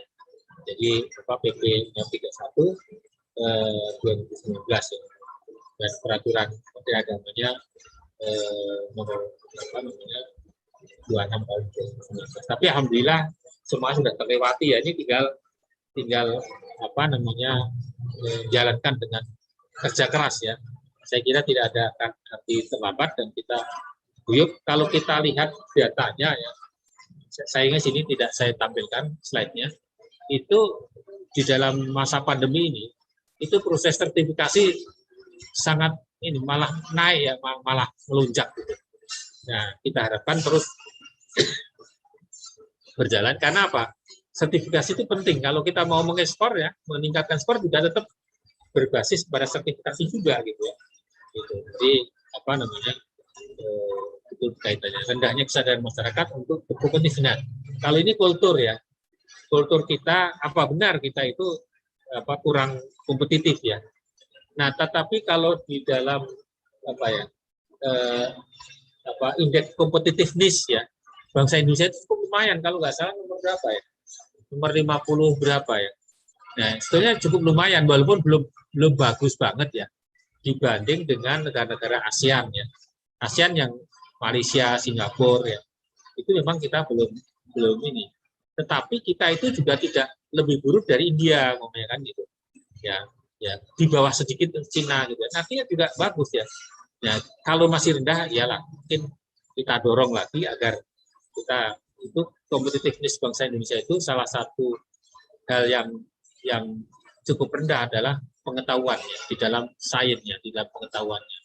Nah ini perlu kita angkat ya, perlu kita angkat lagi sehingga agar mereka pengetahuan keilmuannya lebih tinggi lagi. Dan kemudian masuknya berbagai produk halal luar negeri membuat produk lokal bisa harus bersaing agar tetap eksis. Nah ini besarnya impor tadi ya, itu juga mempengaruhi dan mungkin perlu juga ada proteksi ya agar bisa hidup. Ya tentu proteksinya dengan cara yang canggih lah. Kalau tidak nanti bisa membuat para negara sahabat kita impor ya. Tetapi kadang-kadang kayak gitu diperlukan. Kasus ekspor Indonesia tentang ini minyak kelapa sawit gitu kan. Itu kan juga dicap bahwa kelapa sawit itu mengandung unsur yang negatif untuk kepentingan tubuh ya. Padahal itu kan persaingan, ada indikasi ya, paling tidak ada persaingan dagang dengan produk yang lain. Atau juga ekspor nikel kita dan sebagainya. Nah ini juga kita juga harus berani bersaing dan berani bertarung ya dengan negara lain ya. Jangan kita ini juga harus melindungi produk dalam negeri. Dan mungkin yang saya garis bawahi dan kasih saya pinta merah di bawah adalah cinta produk dalam negeri bangsa Indonesia yang masih belum maksimal gitu ya. Nah, walaupun juga cukup menggembirakan ya tentang kondisi cinta produk dalam negeri Indonesia akhir-akhir ini, umpamanya kalau kita lihat kafe-kafe ya yang lokal itu sudah begitu banyak ya mengalahkan kafe-kafe yang internasional ya. Itu saya kira ini salah satu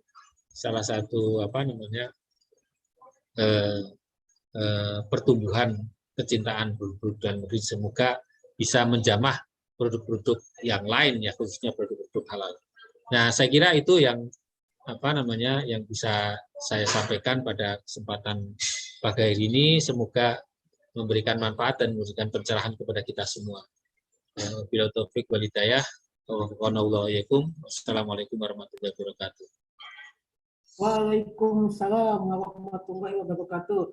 Terima kasih banyak Bapak Muhammad Lutfi Zudiana PSD atas paparan materinya yang menarik tadi.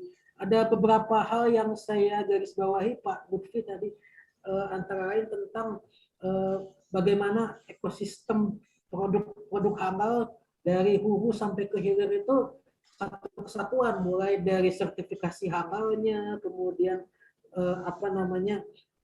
pemeriksa halal, kemudian juga ada cabang, terus dari sebelumnya hanya dilaksanakan oleh Majelis Ulama Indonesia, khususnya LPPOM MUI, sekarang menjadi dibagi dua, pemerintah masuk oleh Kementerian Agama, khususnya Badan Penyelenggara Jaminan Halal Kementerian Agama RI atau BPJPH Kemenak. Ini seiring dengan lahirnya undang-undang tentang jaminan produk halal yang mewajibkan produk-produk di Indonesia yang beredar itu harus bersertifikasi halal. Nah, selain itu saya mencatat juga ada beberapa sektor dalam bidang industri halal, antara lain makanan halal, muslim, fashion, farmasi dan kosmetik, serta rekreasi atau media, sebagaimana dicantumkan dalam The Global Islamic Economic Indicator, seperti itu. Nah, dalam hal ini negara tetangga kita, Malaysia, memang meraih predikat pertama berdasarkan halal food, kemudian keuangan syariah dan pariwisata halalnya. Di tiga bidang itu menurut State of the Global Islamic Economic Indicator.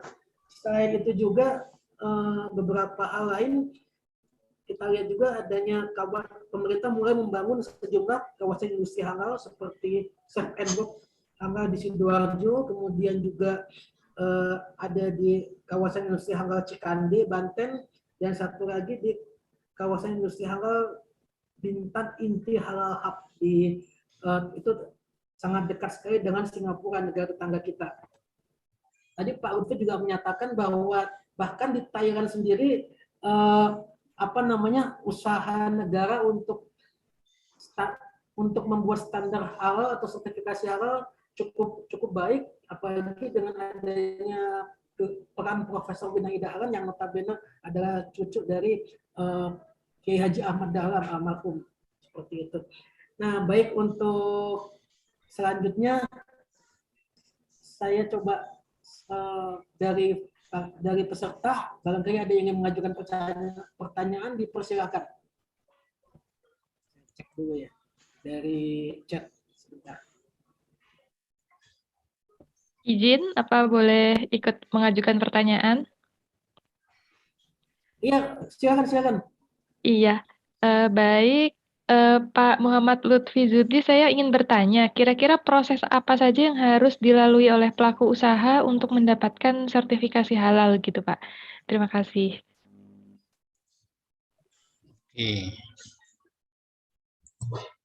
Ya, terima kasih pertanyaannya dari Mbak Ajeng Ramastuti. Langsung dijawab saja Pak Lutfi. Silakan Pak. Ya, benar. Terkait dengan bagaimana cara jadi proses untuk sertifikasi halal itu pertama adalah pelaku usaha ya itu mengajukan permohonan ke BPJPH ya, BPJPH Badan Pengelola Jaminan Produk Halal. Itu membutuhkan sekitar 10 hari kerja ya. Itu posisi BPJPH itu ada di Kementerian Agama ya. Kalau kantornya itu ada di Pondok Gede itu, di Pondok Gede. Ya, di dekat asrama haji itu. Nah, BPJPH nanti akan menetapkan ya menetapkan LPH, lembaga peneliti halal mana yang akan diminta untuk melakukan penelitian tentang produk tersebut. Itu membutuhkan waktu sekitar 5 hari kerja. Nah, proses ini ya, proses permintaan ini. Baru kemudian LPH itu melakukan penelitian. Nah, ini cukup lama waktunya, antara 40 sampai 60 hari kerja. Kemudian nanti data-data tentang hasil pengujian tadi itu diserahkan kepada MUI. Nah, MUI mengeluarkan fatwa. Ya, fatwa ini membutuhkan tentu fatwa kan bukan cuma satu ya. Ketika serahkan itu mungkin ada puluhan atau mungkin ratusan, sehingga membutuhkan waktu sekitar 30 hari. Nah, kemudian diserahkan kembali kepada BPJPH untuk dikeluarkan sertifikatnya atau sertifikasi. Jadi sertifikasi keluarnya dari BPJPH. Kira-kira urutannya begitu ya. Jadi permohonan ke BPJPH, JPH kemudian mengirimkan kepada LPH, LPH hasilnya dikirimkan kepada lembaga fatwa yang ada di MUI, MUI mengirimkan lagi ke BPJPH. Kira-kira itu ya. Jadi kalau kita butuhkan waktunya itu sekitar 15 hari plus sekitar 50 berarti 65 hari. 65 hari plus 30, 90 hari, ya sekitar 100 harian. 100 hari itu berarti 3 bulan ya. Ya cukup lama sih. Kalau saya sih bagaimana ini bisa lebih cepat ya. Syukur-syukur nanti ada satu atap gitu ya. Satu atap gitu ya, biar lebih cepat lagi ya. Tapi satu atap itu ada lembaga terkait gitu. Di situ ada BPJPH-nya, di situ ada sehingga bisa mempercepat proses. Kalau ini kan masing-masing di tempat yang berbeda ini, sehingga membutuhkan waktu yang cukup panjang ya, sekitar 100 hari. Saya kira itu tadi ya, Mbak. Siapa namanya? Ya, baik, terima kasih ya. Pak Lutfi Zuti. Kalau mungkin saya boleh bertanya lagi, pusat Halal UI Center ini adanya di mana Pak posisinya? Di LPH-nya ya Pak? Enggak, LPH itu kan ada di fakultas di farmasi ya. Nah, kita kantornya itu di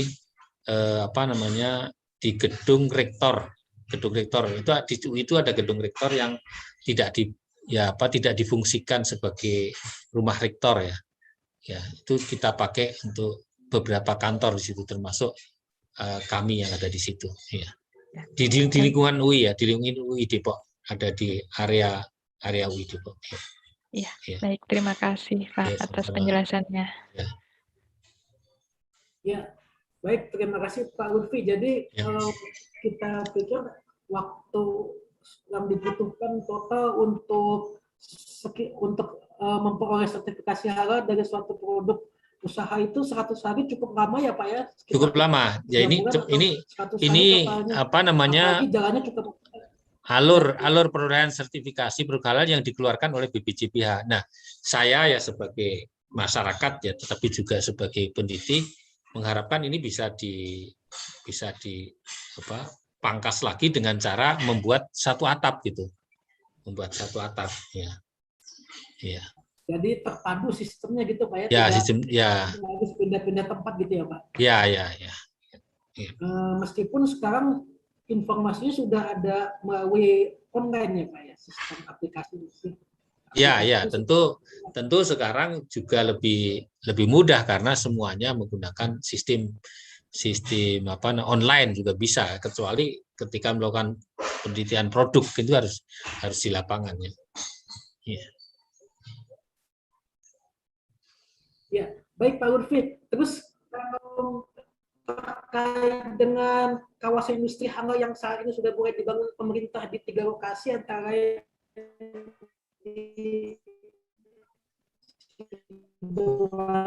ya, suaranya terputus Bang Ibrahim ya. Tapi bisa menangkap sih pertanyaan itu. Jadi sejauh mana bagaimana itu? Ya. Jadi suaranya agak terputus-putus, tapi kira-kira saya bisa menangkap ya. Jadi dampak dari kawasan industri halal itu Pak. Ya. Jadi itu industri halal itu memang usaha pemerintah untuk mempercepat ya, dan mengakselerasi dan mempercepat pertumbuhan ekonomi halal. Tapi itu tidak segala-galanya. karena itu bisa ya agar lebih terpadu. Kemudian di situ juga ada pabriknya, di situ mungkin juga nanti ada proses-proses ya, bagaimana mensertifikasi dan melakukan penelitian dan sebagainya, itu bisa mempercepat kemudian nanti sampai kepada hilir dan kemudian ekspornya kan gitu ya. Nah, tetapi sebetulnya kan produk halal itu ada di seluruh kawasan Indonesia yang tersebar.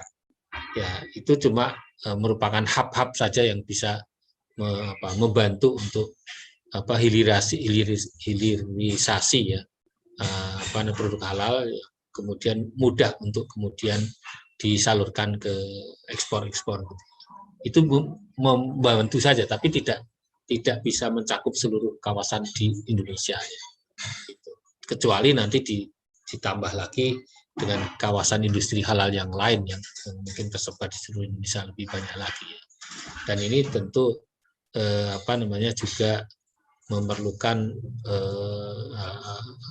koneksi dengan berbagai instansi terkait ya. Jadi bukan hanya tadi seperti MUI, BPJPH, kemudian LPH, tetapi juga terkait dengan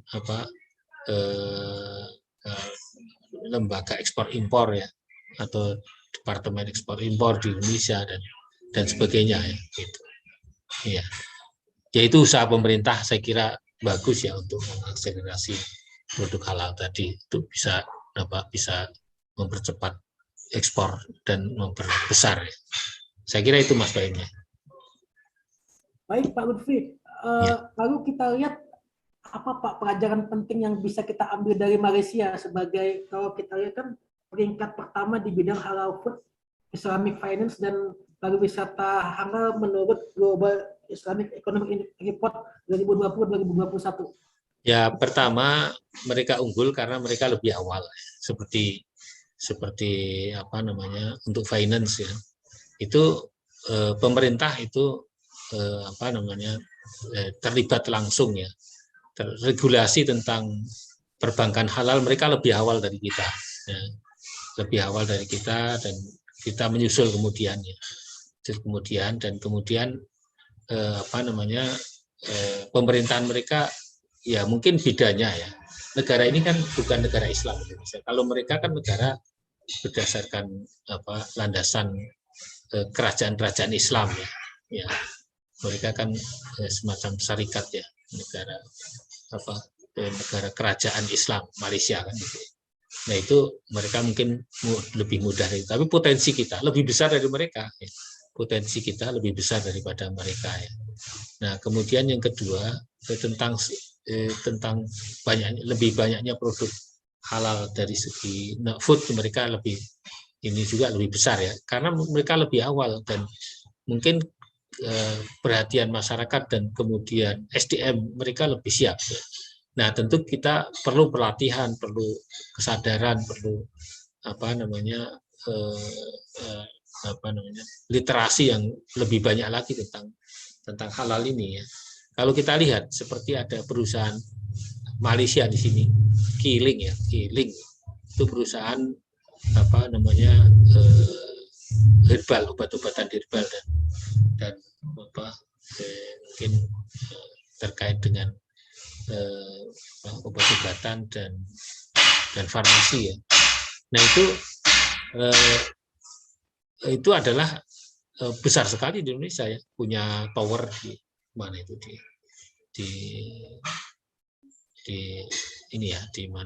Gatot Subroto di mana itu ya. Nah juga kalau kita lihat ini perusahaan Malaysia ini kan ada di Indonesia ya, besar sekali, dan kemudian di dalamnya itu adalah bahannya adalah bahan dari Indonesia. Kemudian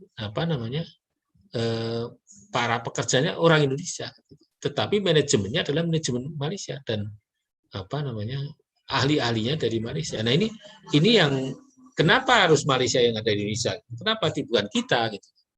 Ya karena mereka lebih dulu menguasai SDM-nya gitu. Nah kita ini pusat-pusat riset tentang halal ini cukup banyak. Kemudian bukan hanya pusat riset yang ada, tapi bagaimana menciptakan para ahli dalam bidang halal ini, baik dari segi keahlian farmasinya, keahlian tentang gizinya, keahlian tentang banyak hal. Ya. Kita mungkin yang banyak tentang hukumnya, tetapi ahli tentang farmasi terkait dengan halal ini belum banyak ya. Nah, oleh karena itu UI juga salah satu konsentrasi yang ditawarkan di dalam pendidikan S2 di kajian Timur Tengah dan Islam itu adalah industri halal gitu. Sehingga di situ akan tercipta SDM yang memahami betul tentang industri halal itu. Dan ini belum banyak ya. Maka itu kalau kita lihat, saya belum lihat adanya, mungkin ada ya, tentang prodi industri halal ya. Itu perlu ya. Sangat perlu sekali gitu. Ya, nanti kita harapkan yang di UI itu yang sekarang masih menjadi konsentrasi, jika berkembang bagus akan bisa dijadikan seperti prodi. Atau mungkin lebih lanjut lagi ada ya lebih tinggi daripada itu fakultas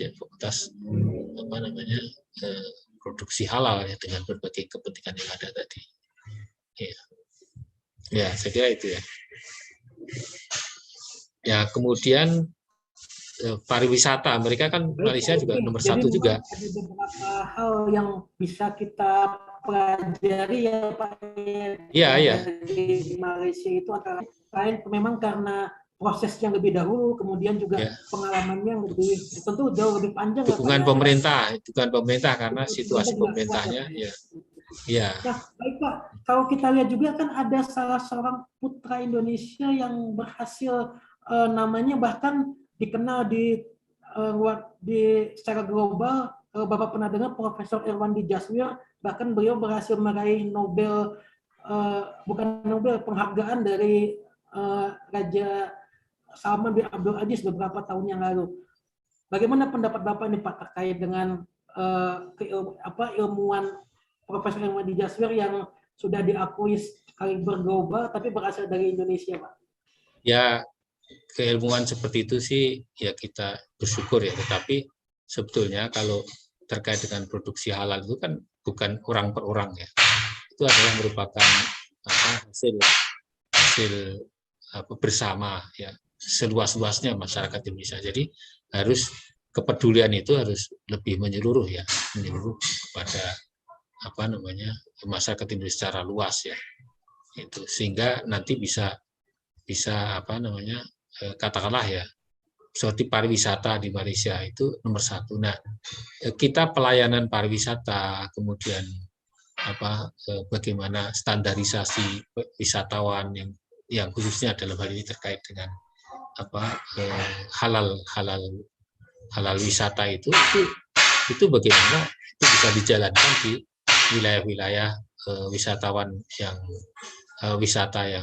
yang ternama di Indonesia ya, sehingga memberikan rasa aman kepada para wisatawan asing dan panduan-panduan, serta mungkin yang paling penting juga adalah promosi ya. Nah, Indonesia itu promosi juga kurang. Jadi umpamanya kenapa wisata ini kan bukan wisata tentang produksi media ini kan, media elektronik ya. Itu Ertugrul ya. Itu kan cerita tentang cikal bakalnya berdirinya Ottoman ya. Nah, itu kan yang nonton ratusan juta orang ya, itu jadi ratusan juta orang. Nah, ini itu membuat orang tertarik ya. Saya pernah membaca salah satu sebab orang Saudi adalah salah satu wisatawan yang terbesar di Turki itu karena apa? Karena Turki itu menerjemahkan cerita-cerita drama Turki ke bahasa Arab ya. Nah, sehingga banyak disenangi di Saudi. Mungkin seperti ini, seperti kita banyak yang menikmati drakor ya, drama-drama Korea gitu kan. Nah, itu banyak sekali orang ingin datang ke Korea seperti itu. Nah, ini mungkin perlu digalakkan ya. Cuma sayangnya kan produksi drama kita Indonesia itu perlu ditingkatkan ya, kemampuan dan ininya apa namanya, kualitasnya gitu, sehingga bisa meningkat lebih baik, kemudian dikirim, diterjemahkan ke bahasa-bahasa asing nanti. Ya, baik. Terima kasih Pak Lutfi. Tadi Bapak menyinggung tentang negara Turki. Memang siapa yang tidak kenal dengan apa namanya bangunan yang berubah dari gereja kemudian menjadi masjid beberapa tahun yang lalu, dan pariwisatanya sangat terkenal, Pak. Berdasarkan data juga, Turki itu ada di peringkat ketiga dari Muslim Friendly Travel atau pariwisata ramah Muslim menurut Global Islamic Economic Indicator. Bahkan untuk bidang fashion, Turki juga ada di peringkat kedua, Pak Lutfi. Artinya kan cukup berkembang untuk bidang pariwisata halal dan fashionnya, Pak ya. Nah, baik, di sini ada juga Bapak Bambang SW tadi sempat mengajukan pertanyaan. Barangkali ingin berdialog langsung, silakan Pak Bambang SW, diaktifkan saja speakernya. Baik, kalau tidak ada saya lanjutkan kembali. Jadi menarik Pak tadi bagaimana industri kreatif pariwisata di Turki itu sangat berkembang, letak posisinya sangat strategis Pak ya, di antara Eropa dan Asia. Mungkin Bapak ada yang ingin ditambahkan lagi, silakan Pak. Ya, saya kira itu ya, kita perlu banyak belajar dari negara lain, tetapi kita yang perlu kita semangati adalah kita punya potensi ya, lebih daripada negara lain. Cuma bagaimana mengembangkan potensi-potensi itu. Ya, tadi kemudian juga meningkatkan tingkat ini ranking competitiveness kita. Tapi itu memang tidak berdiri sendiri. Itu banyak hal ya, tentang kesehatan, tentang pendidikan, tentang banyak hal ya. Tapi percayalah bahwa kita bukan yang terburuk, bahkan kita ada di menengah. Tetapi ada yang memang tadi tentang pengetahuan itu, sains dan teknologi kita agak terpuruk, itu nomor 160 dari 170 negara. Jadi mungkin kita harus catat gitu ya, karena walaupun kita bicara tentang produk halal ya, industri halal, kita tidak bisa melepaskan dari kreativitas bangsa ini kalau kita sains dan teknologinya itu tidak baik ya. Itu. Jadi kalau kita lihat ranking kompetitiveness kita tidak terlalu buruk, sekitar menengahan ya, 50-an sekian. Tetapi untuk bidang sains dan teknologinya itu nomor 160, itu sangat mengharukan gitu ya. Itu mungkin kita perlu pelajari betul ya tentang hal ini, dan itu memang bukan tugas kita secara pribadi, apalagi dan juga lembaga, tapi itu adalah tugas nasional kita. Jadi tugas menteri dan juga pimpinan negara kita, bagaimana kita bisa mengejar hal ini. Tapi kita optimis ya, dengan kemampuan kita bisa lebih daripada yang lain ya. Malaysia ini kan juga karena penduduknya kecil juga ya, tapi memang tingkat disiplinnya tinggi mereka ya. Nah, Singapura juga lebih baik dari Malaysia untuk beberapa hal ya. Tapi ya karena memang negara itu kecil dengan penduduk yang sangat kecil sekali ya. Gitu. Jadi inilah yang kita tidak perlu pesimis ya. Kita juga jaraknya dengan mereka juga tidak jauh-jauh ya. Kita terus memperbaiki diri dan akan selalu menambah poin-poin ke depan untuk kebaikan khususnya tentang halal industri ini. Terima kasih ya untuk semuanya. Mohon maaf jika ada kekurangan dan kesalahan di dalam menyampaikan. Terima kasih. Baik, dari Mbak Ajeng, silakan, ada yang ingin ditanyakan lagi, Mbak? Iya, izin Pak Lutfi ingin bertanya lagi, apabila CSPS UI ingin lebih berperan di industri halal, kira-kira peluangnya di mana nih Pak? Terima kasih. Saya kira sangat luas sekali ya. Artinya ini kan bisa melakukan pelatihan kerjasama dengan kita, bisa melakukan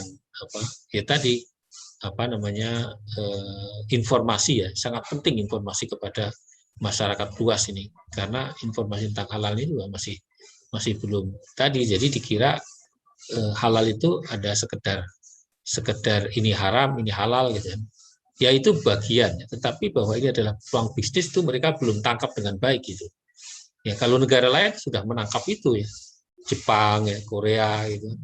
Itu nah ada berlebihan dari negara-negara orang yang sangat getol mengejar sertifikasi halal dan kehalalan tadi. Itu ada yang apa ya? Jadi pernah lihat, jadi ada ikan produk dari negara Amerika Latin, lupa saya itu Brazil atau di mana. Itu dicap bahwa ikan itu halal gitu ya, disembelih dengan cara halal gitu. Padahal kalau ikan itu bangkainya aja halal kan gitu ya. Itu disembelih. Artinya ya mereka itu sangat getol sekali. Mereka mungkin ya negara itu bukan negara Islam ya, tetapi mereka mencoba untuk memenuhi kebutuhan pasar. Ini pasar halal ini sangat besar sekali ya, yang diperkirakan tadi itu sirkulasi perdagangan halal bisa mencapai 3 triliun bahkan lebih ya dalam waktu beberapa tahun mendatang ini gitu. Ya ini ya kita ini jangan sampai kemudian kita sekarang ini ya sedang dijajah oleh produk halal di luar. Karena apa? Kita kan termasuk pengimpor terbesar kan, ini kan menyedihkan sekali gitu. Ini harus dirasakan ya, harus diketahui oleh orang-orang yang mengatakan ngapain kita ngecap produk halal. Dan nyatanya mereka sendiri memakai produk impor halal karena kita adalah pengimpor halal terbesar di dunia gitu loh. Jadi orang itu nggak paham aja gitu, sehingga ya, kalau dia tidak peduli terhadap bangsa ini ya itu ya mungkin ya kita harus menyesali itu ya gitu, kira-kira gitu ya.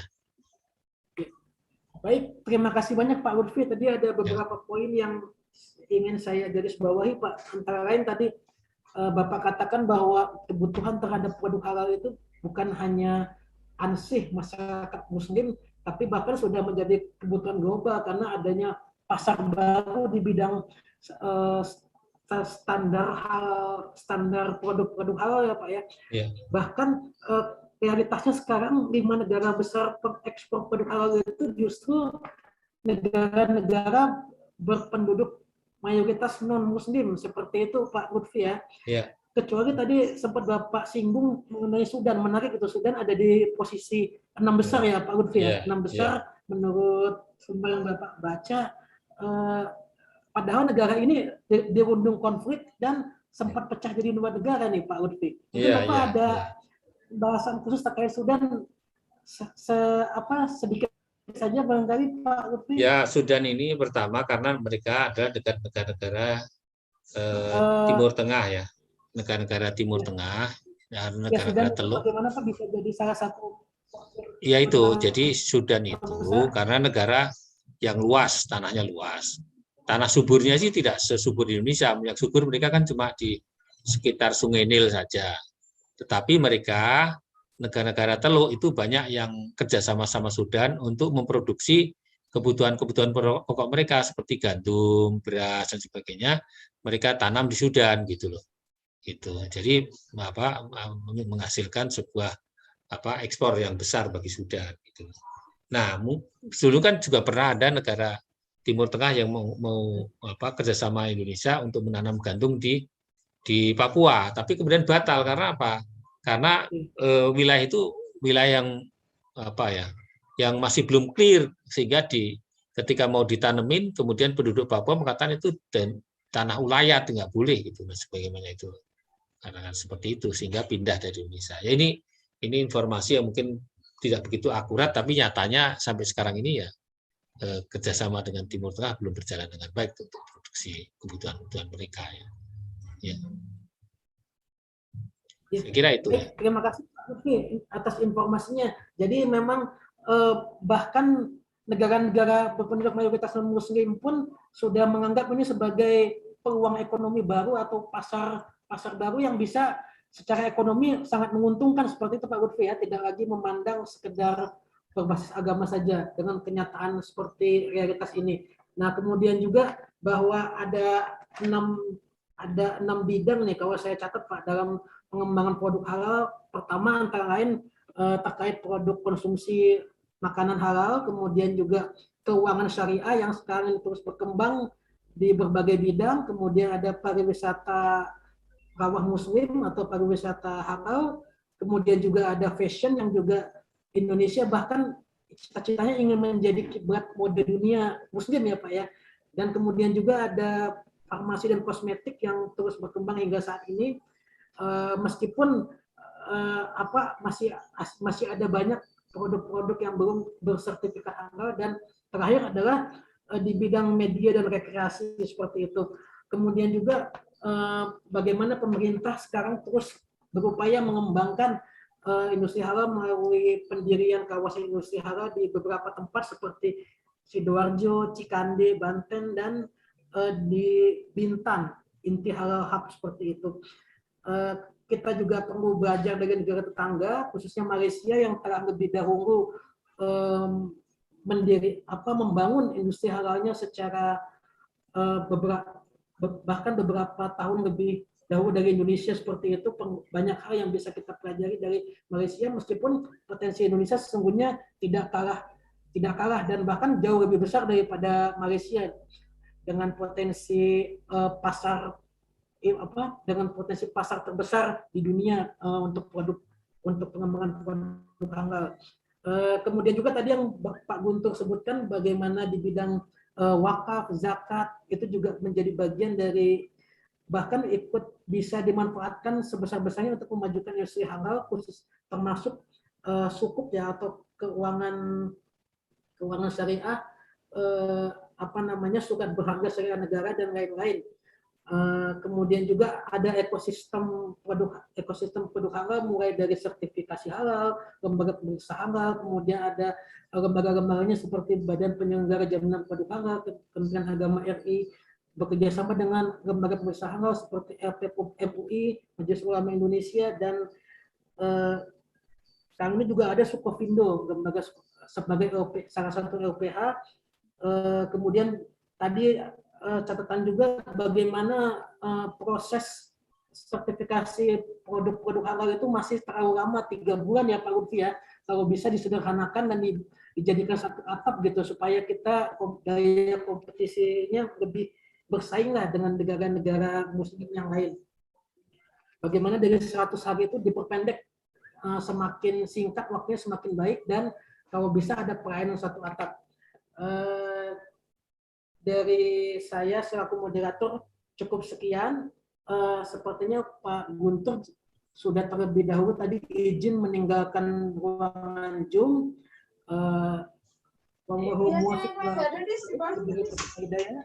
Assalamualaikum warahmatullahi wabarakatuh. Selanjutnya saya serahkan kepada host Mbak Ajeng Kamasuti. Silakan Mbak. Iya, terima kasih moderator Bapak Ibrahim Hamdani, kemudian kepada narasumber Bapak Muhammad Lutfi Zuhdi, dan tadi narasumber pertama kita Bapak Guntur Subagja Mahardika. Saya kira acara sudah bisa kita tutup ya, karena sudah tersampaikan semua informasinya. Semoga webinar kali ini menambah ilmu, pencerahan, ataupun menambah wawasan bagi para peserta webinar podcast CSPS UI. Sampai jumpa lagi di webinar podcast CSPS UI di topik mendatang. Dari saya, wassalamualaikum warahmatullahi wabarakatuh. Terima kasih dan sampai ketemu lagi. Terima kasih. Terima kasih banyak Bapak Lutfi, Mbak Ajeng. Ya, sama-sama. Ketemu lagi semuanya. Terima kasih. Jalan.